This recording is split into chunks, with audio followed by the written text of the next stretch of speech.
See, I think it's funny when he does this. This is ridiculous.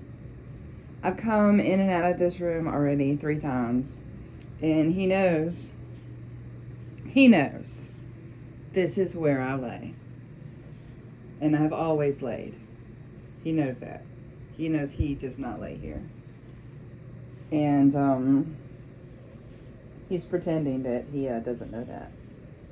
And that when I'm coming, he doesn't even acknowledge when I'm coming in and out of the room. But guess what, Chump? You're about to be evicted. Move. Move. Get up. Move. Move. Oh, don't look surprised. Where am I supposed to sit, huh?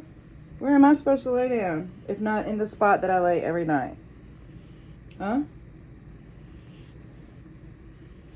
Oh my gosh. Ugh. Alright, is this what's happening? Is this comfortable for you? Oh my god. He's not moving. And yes, this is my dinner. It's a flour tortilla and cheese. Yeah, nice, right? Oh my god. Yeah, it's not comfortable, is it, Chump?